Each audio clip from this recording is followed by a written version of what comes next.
All right. Good evening, everyone, and thank you for being here. We thought it was important to give an update on negotiations with the Chicago Teachers Union. We wish we were here to announce that a deal has finally been struck. But sadly, another day has passed and the CTU has not agreed to anything.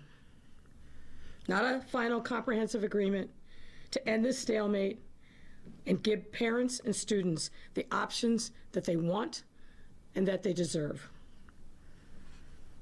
Let's be clear. We have no higher purpose than for us ensuring our students have the opportunities that they need to thrive. And throughout the past weeks and months, including over 70 meetings with the Chicago Teachers Union since June, we have used every tool at our disposal to try to deliver just that. Unfortunately, yet another day where we and CPS kept fighting for our children and being a voice and advocate for those parents who just want options. And in this day, the CTU leadership has failed and left us with a big bag of nothing.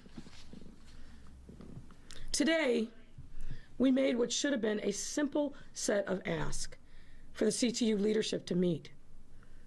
For the last 2 weeks, we have been negotiating over 8 broad issues, and they are safety and health protocols, ventilation, contact tracing, testing, accommodations for staff, safety committees, revised closing metrics for when a class or a school or the entire district must be shut down, and of course, vaccinations. For some time now, there's actually been agreement in principle on several of these items. But the CTU leadership has refused to put these agreements in writing so that we could focus on the open issues. Now, we said, put the areas where we actually agree in writing so we know where we have agreement and then we can move on to those issues that are unresolved. And we asked for it by 9 o'clock tonight. Essentially gave them a 4-hour window after 70+ meetings, meeting every single day for the last 2 weeks. Unfortunately, 9 o'clock came and went, and we got, meaning our students and our parents, got nothing. We also demanded that we return to the status quo before Wednesday, meaning that the pre-K and special ed teachers who had committed to in-person learning actually come back into the schools. Now, let's reflect. We had 3 weeks of successfully implementing school safety plans that included safety and health protocols, ventilation, contact tracing, testing, accommodations, and much more. 3 weeks of success, which is precisely why the CTU leadership blew it up and created chaos. Hard to argue for more when the status quo of safety in our buildings where people have been in all year round is actually working. So why not just blow it up and create chaos? That's not acceptable. So here's where we are. We still plan to welcome our pre-K and special needs students back to safe in-person learning on Monday, which means those teachers need to be there to greet their students and teach them in person. We also plan as well to reopen in-person learning for our kindergarten through 8th grade students on Monday as well. So we expect those teachers to be there for their students. However, given the current state of negotiations, We owe it to our students and families to prepare for a scenario in which the CTU leadership continues to direct their members not to go back in schools for in-person instruction. Now, if that were to happen, that of course would be a crushing blow to our students and to CPS families. I want to be clear. We remain fully committed to reaching an agreement and getting our kids safely back in school. We are here at this late hour, and we will be here all night if that's what it takes to reach an agreement. I'm here and not home with my family. I haven't seen my daughter since before 8 o'clock this morning when she left to go to school. And that's right, she is in-person learning because it's safe. And that is a choice that my wife and I made for our 12-year-old. We need more than words from the CTU leadership. We need action. And we need it in writing. But if the CTU continues not to show up and fails to work towards an agreement in good faith, then we will have no choice but to take further action. Now, let me be clear. None of us want to go there, and we shouldn't have to. We shouldn't have to. We reached an agreement, a comprehensive agreement that paid teachers well, brought more equity into our schools just in 2019. Why are we here again? We need the CTU leadership to bargain with us in good faith and get a deal done. It is doable. We can get it done tonight, tomorrow, Sunday, but we need to get it done. Our children deserve nothing less. And if we do not, it is totally on the CTU leadership. Now, some have and surely will argue that remote learning is better than no learning at all. Let me share some data as to why that argument totally fails. Let's start with enrollment. Enrollment this year in CPS is down significantly this year. And we are seeing especially sharp decreases in enrollment in pre-K and kindergarten. Pre-K enrollment is down over 34% this year from last. 44% among Black students. 29% among Latinx students. But folks, it's even worse than that. Those were the enrollment numbers. Let's talk for a minute about absenteeism. 9.2% of CPS's overall student population is not attending either in person or virtually. That's the average. In some schools, despite significant effort to find and bring students back to school, including multiple trips to homes themselves, in some schools, those numbers are significantly higher. And absenteeism among Black students is averaging 13% and more, depending on the school and the location. Let's also talk about what we know from the first quarter grades. Overall, the system-wide, there has been a 3% increase in the number of children who are failing. That means receiving Fs. Black students are failing at 10.9%, up 3 times from last year in the same quarter. They're failing at reading at 11.3%. I'm sorry, failing at math at 11.3%. Latinx students are failing reading at 9% and math at 8.7%. Our children are failing in the basics of reading and math at an alarming rate. Who thinks that any of these data points is acceptable?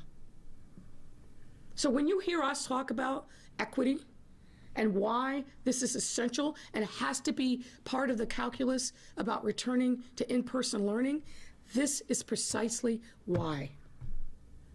When I say I fear for our students' future, I'm saying that because of the data that is unmistakable. This is why we are fighting so hard to get a deal done. Our students' futures are hanging in the balance. Make no mistake about it.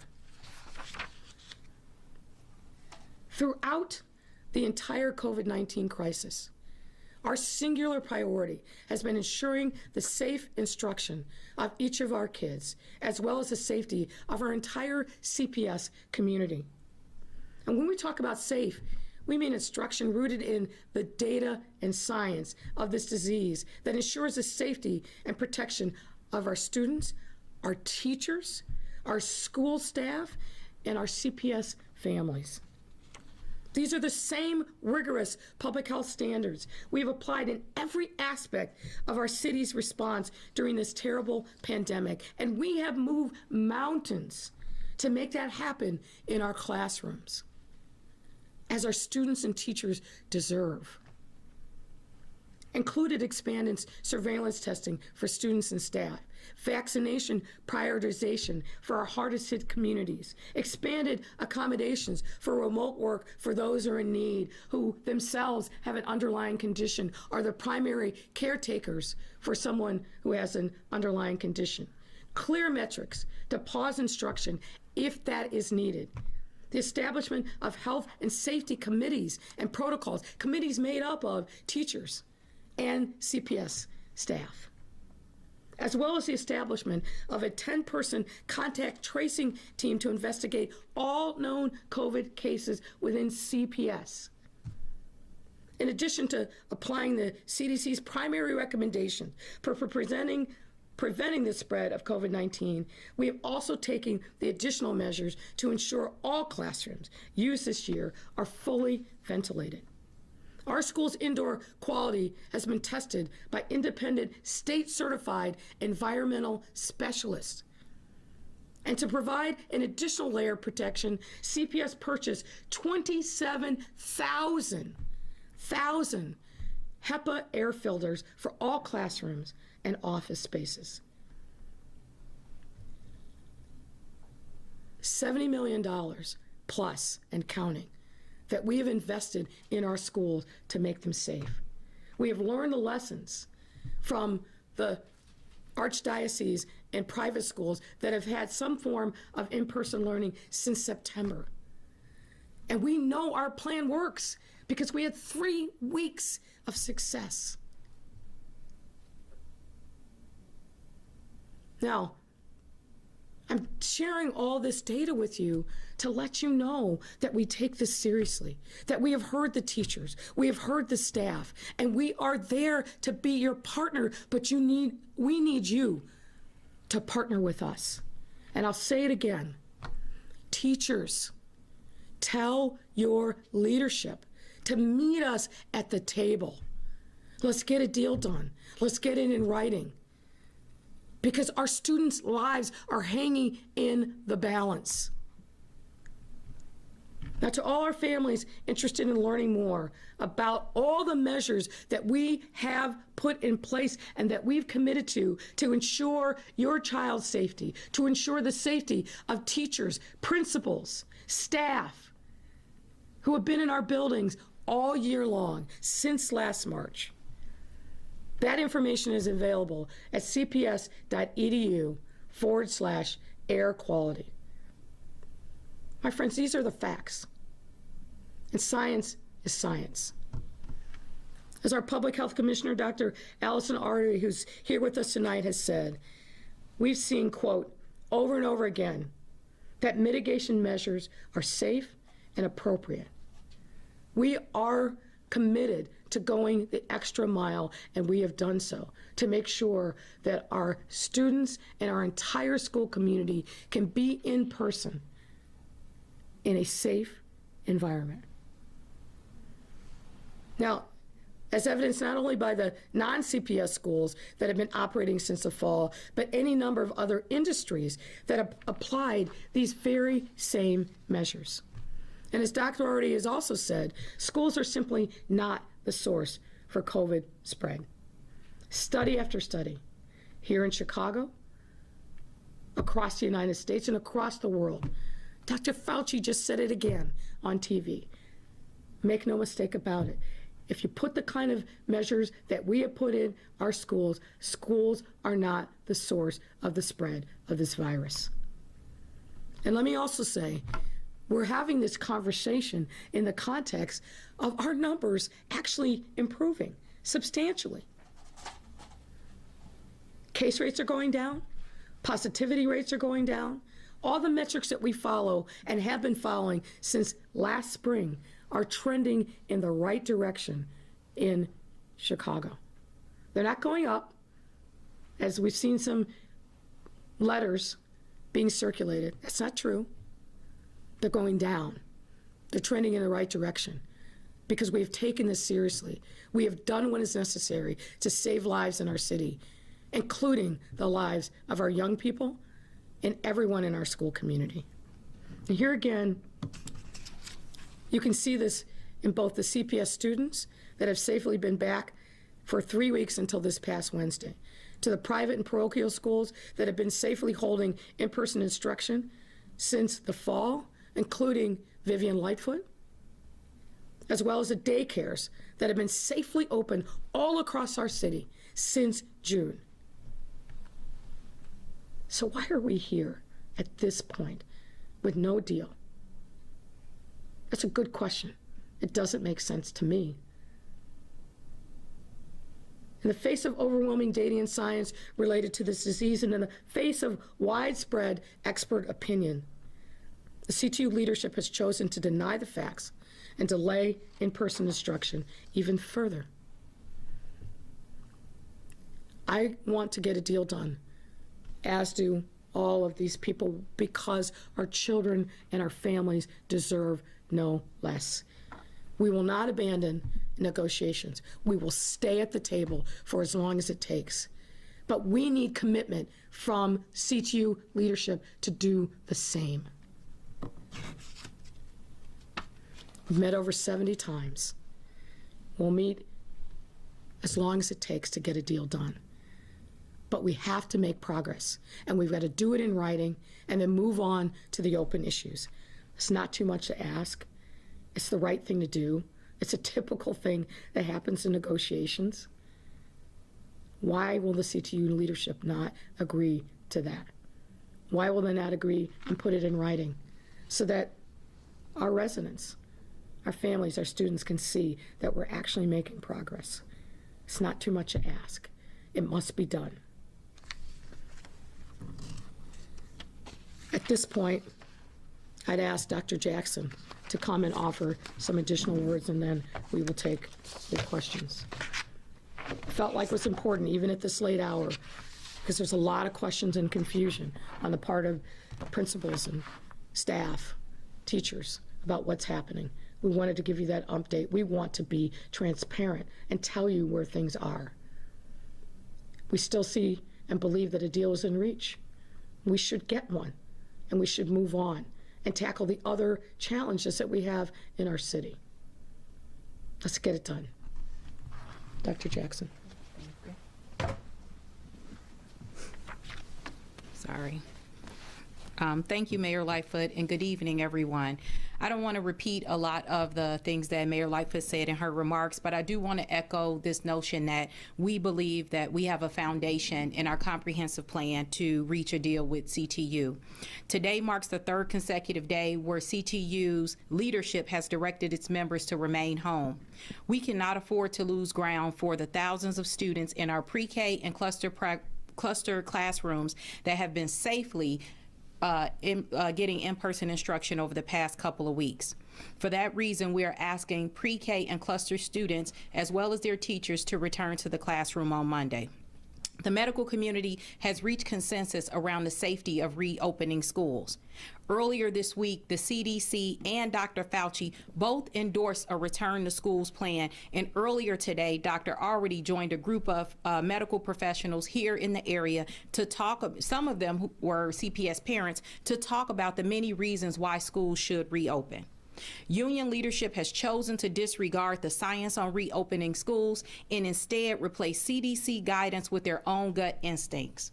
I don't have to tell you why it's important for our students to be in school. You've heard the numbers, and the equity argument is clear.